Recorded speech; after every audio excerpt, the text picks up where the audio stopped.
Yes. Can you compare their technique to the Gobelin or the other tapestry techniques? I wish I could. That is not my specialty, and I would be remiss. I would be doing you a disservice by saying anything about that. But I can say all the pieces that I've seen. What's extraordinary to me is the absolute uniformity of the stitches. You don't really call them stitches. You call them, you do? But everything is so very tight and even. There's really, there's that one piece, I think, that had that funny light on it.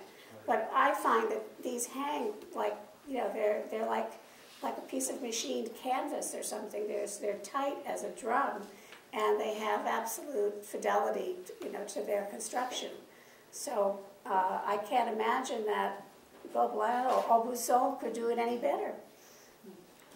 How long does it take you to do something like that? Depends on the mood. Sometimes Months or what? Months. Oh yeah, months, many months. Yeah, an appraisal done. The appraiser used to that it would take 2 people an 8-hour day to weave a square foot. Okay, square foot. Okay. Yeah. Okay. So then this would be like That's 90 square feet or something.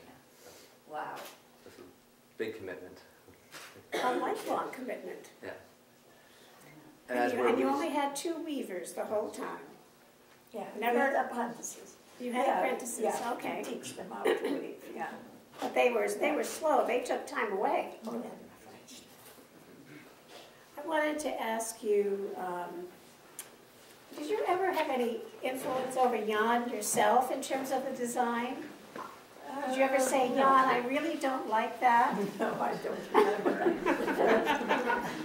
Or did you say, oh, I don't think you should change that line there? Yeah, that we could do. You did that? Oh yes, and we discussed the color of the wool, and yeah, we did. But We worked together in, yeah, how can I say that? It was our life that we worked together in. So you shared in that. Yeah. But for instance, let's look at this textile here. Could you say, look at it and say, now Jan, I could really see that in a blue, not this. No. Okay. No, he had it in his mind what he wanted. He knew what he wanted. Yeah. And you never produced the same design more than once. No. So Both, only one. only one. Yeah. Each so one is unique. every tapestry is unique. So supposing someone came in and said, I love this, but I want it in blue. No. Would never happen. You have to ask these questions. No. I don't know how long my voice will last. The first tapestry that you saw. Yeah? We had just arrived in New York. It's a long story.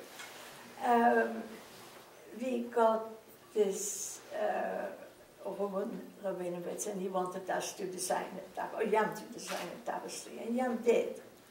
And they took the paper, they hang it in the room where they wanted, and they thought it was too strong, too bold, and so that we understood, Jan understood, and he said to Jan, can you make another design? And Jan said, no.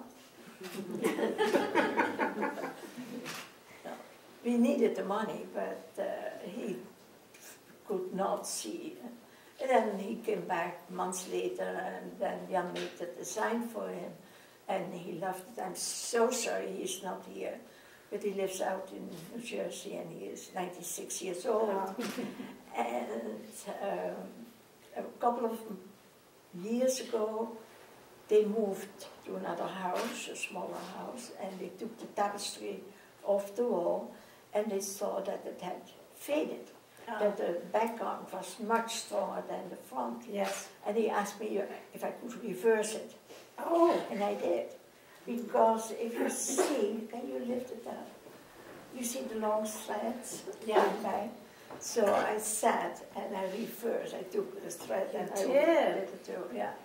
And now it's hanging in his new room. Oh, that's brilliant. It's as bright and brilliant, and Oh, they love it. that's lovely. Yeah. That's incredible. Yeah. So Did that take you very long to do? 2 months.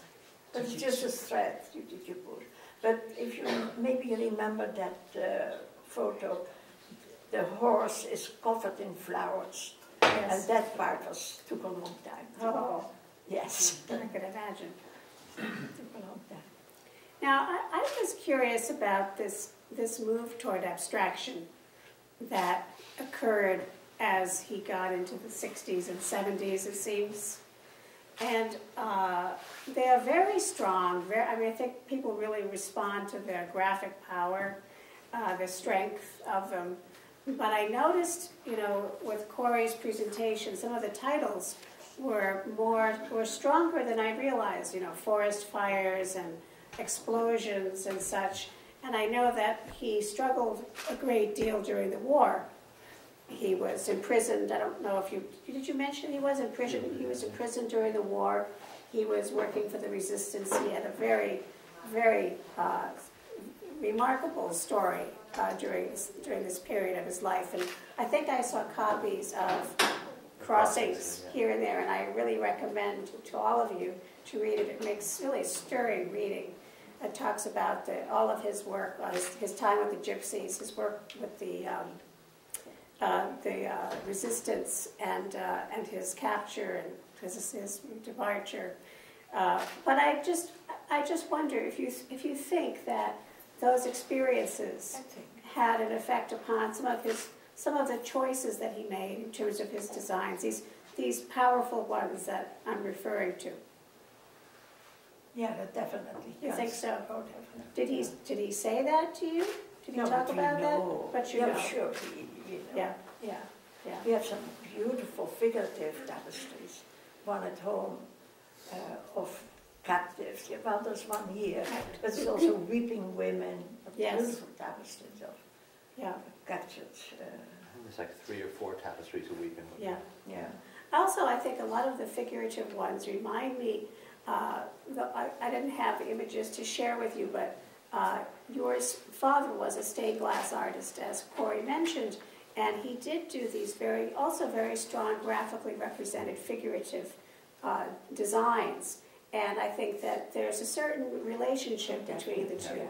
I think that that his father had a big impact on that early part of his career. Yeah. And we were talking when you were visiting, because his father, Eugène, was in Paris from like 1900 till World War I broke out. So he would have been under the influence of the Impressionists as a student. Yes. And they were all looking at the Japanese art. So there's something very graphic. Yes, and then you also said he was a symbolist artist. Yeah. Yeah. And they tend to be very figurative as Yeah. well. So we actually have a 3-generation artistic family here, starting with the father, Jan, and now Corey. Quite a remarkable family. But I personally feel really enriched just having gotten to know both of you. It's just a remarkable story, and most artists somehow, I mean, many artists, not all, but many artists have to compromise along the way. And maybe because of what Jan went through, he felt he didn't have to compromise, and it was better to have bread and water some days if you just followed your dream. But I think that's a very extraordinary body of work that really will, I think it will really hold the test of time. I have a feeling that Jan Yoors is on the upswing, that there's going to be this groundswell of interest that is going to just pick up with this show in Belgium, and I think the more the public knows about his achievements, the more these works are going to be sought after. Yes? Do you think there will ever be any plans for the unwoven designs? Well, we can get some weavers. I will teach, and they can weave the designs. Yeah, that's why I kind of add them at the end, because it's not. I feel like it's not finished, you know. Did Jan know any of the abstract expressionists that were around at that time, like I cannot tell. Maybe Franz it's. Kleins and I don't know. There's an interview with Michael Korda for an article, and Michael Korda talked about how Jan took him to meet Andy Warhol.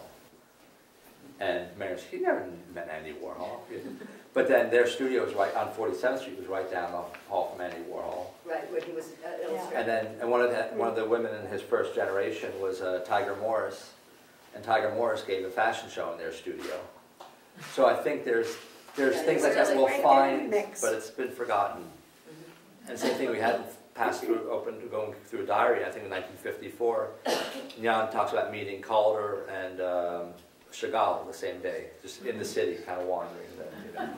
So I'm sure there's a lot more, like for me, that's the treasure trove, the diaries and the letters, you know. Yeah, because they were all hanging around there at the same time. And Noguchi was around the corner on McDougal, and Noguchi used to always come to the studio. Oh, So. Could you talk a little bit about the movie Only One New York? Do you have any good anecdotes or? Yeah, that's, I mean, for me, these are all like little ongoing projects. It's actually, what's his name, who funded it? Joe Levine. Joseph Levine funded the project. So he funded this project to show the different neighborhoods of New York, and at the exact same time, he was introducing Godzilla to America. So it seemed like a very, you know, interesting. And he made the film with Pierre Dominique Gassot, who received the Oscar the year before. So Gassot said, "I'll deal with the funding and all that. You just do the thing." And also, so the second thing that happened was, I think the original film was 3 hours long, and they said cut it down to an hour 20 minutes. And my mother said they just cut it and swept it up and threw it away, you know. And then when the film was released, it was filmed, written, directed by Pierre Gassot, assisted by. So I think I like the film. It's dated, but it's dated in a very nice way. Did it play locally in New York? It played locally. It was well received. And Marion said there's something with Embassy Pictures that somehow they killed it. It was a tax write-off.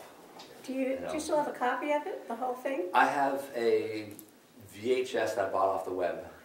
That's very bad. But there is a university, I think in Winston-Salem, and they have a full print, an original print for it. Oh, good. And they actually showed it recently at a film festival. So they like it a lot.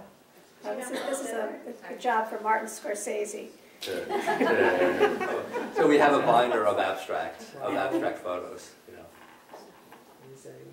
And I'm really curious to try to do a book combining abstract photographs with the tapestries, Yeah.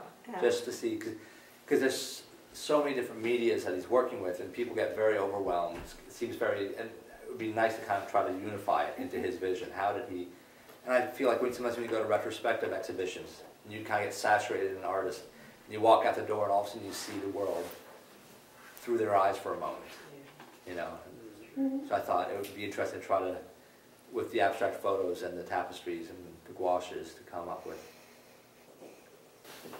We have a 25-foot wide tapestry upstairs called Written in Fire is the title of it.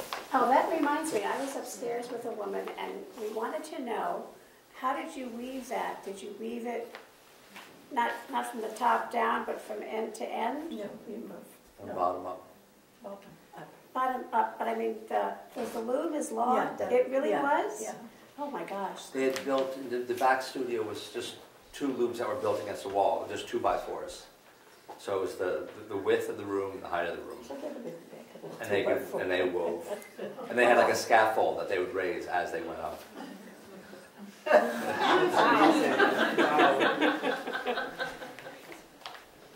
I'll bet you had a couple of glasses of wine when that was done.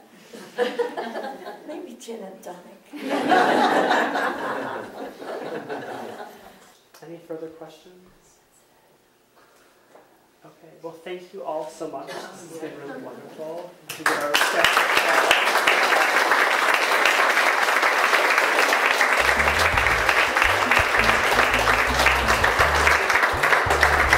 So I thought it was really a treat to have the whole spectrum of time and background on all this work that I've been looking at for a long time.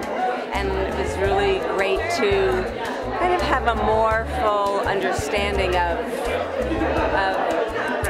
its context and, you know, the work and thought that's gone into all of it. For me, the Yoors family has been this ongoing source of fascination, and they've also anchored me historically to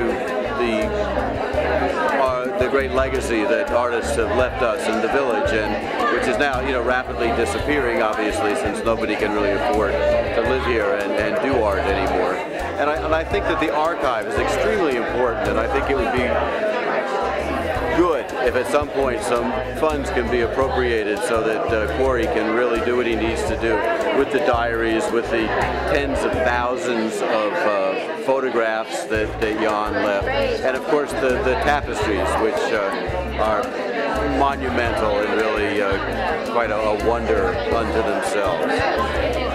I always heard a story that Jan was approached to do some other artist's design, a Picasso or something like that in tapestry, which was very much a mode at a certain point in time. And the person couldn't, they had no money, but he absolutely refused to do it because he was not a craftsman, he was an artist. And people couldn't understand that about tapestry. But now we can see he was right. This has been such a great experience, and to be a part of this and listen to Jan's life from his family is just inspiring, and what an incredible, incredible life he's lived and his family has lived, and Marianne and Corey sharing that. They're probably the sweetest people I think I've met outside of my close friends here from being from this area. This truly is one of the most unique New York experiences I've had since I've lived here, which has been 20 years. I came from the West Coast, and it ranks right up there. A funny thing is, the second one was to see the legacy of a sculptor, which was at the Japan Society, which is where these tapestries were made. I really think that when his work got into bicolor, just two color, and it got abstract, it was fantastic.